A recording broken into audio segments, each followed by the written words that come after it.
There's more than 800 million YouTube videos. So if you're watching this one, it might not be a coincidence. I'm feeling pretty relaxed. I'm at one of my favorite places, the beach, and I do have a piece with me. I wanted to tell you a little bit about my spiritual journey, just so that you would feel like you were getting not necessarily some personal information from me, but I want you to know that when I talk about the things that I talk about, and when I recommend the things that I recommend, I'm speaking to you through experience and from the eyes of hindsight. And it's true, the expression, hindsight's 2020, it is true that we gain knowledge through going through experiences.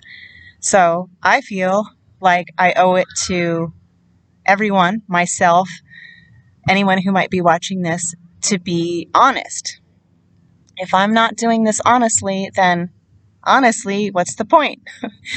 So my spiritual walk basically goes from witchcraft to New Age to alchemy to Kabbalah.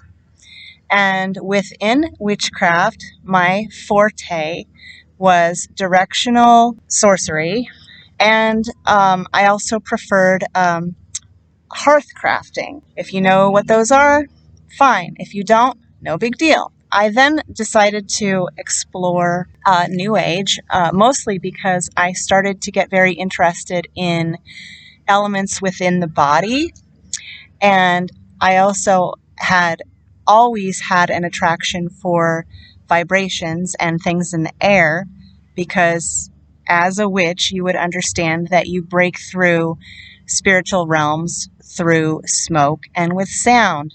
So vibrations and signatures were something that I took a special interest in, and that's basically what led me into New Age. And as I started to practice New Age, I became not bored, but it almost seems like a never-ending spiral of information. It's almost like the hunger that was inside of me just could never get satisfied.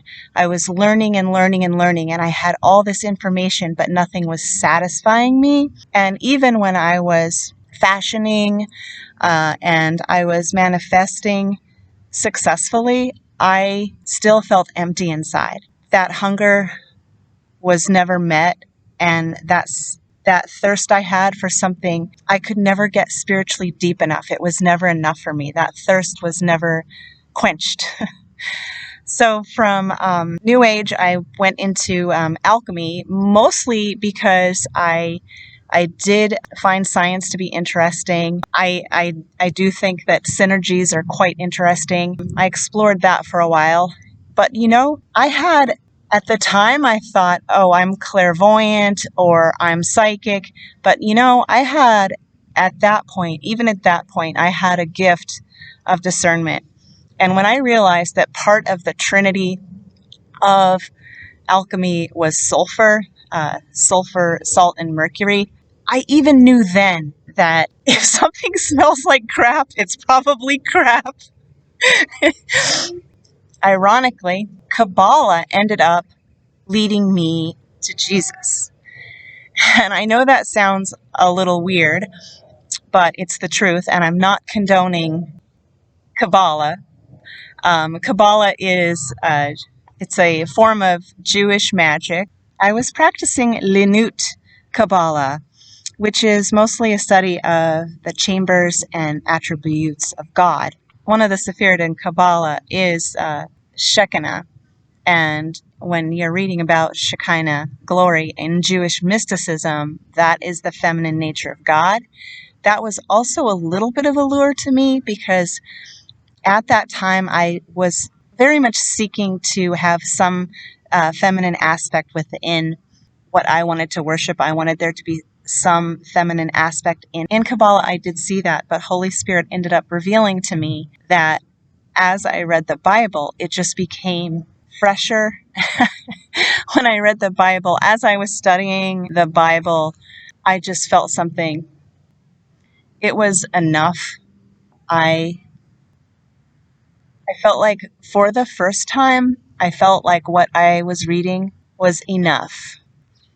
One of the aha moments I had in knowing that Kabbalah really was not good and that I was basically on a never-ending loop-de-loo spiraling downward into nothingness on nothingness on nothingness was that after studying for literally years and gaining all of this so-called knowledge, I get to what I consider to be this escalated, elevated stage of consciousness, and I decide to study the Kabbalic cross, which is a ritual. And as I'm learning about it, I realize it's basically LBRP. Exactly. And if you know what I'm talking about, you know what I'm talking about. If you don't worry about it. But the bottom line is, it led me all the way back to witchcraft, which is where I started. So it was all the same ball of wax.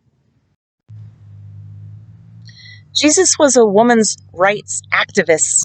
My guess is a lot of you watching this are extremely gifted and highly intuitive. So I challenge you. Listen to me. Look at me. Am I telling you the truth? So I have a little challenge for you. Ask Holy Spirit to go over some of the things that I talked about. If your chest is getting tight,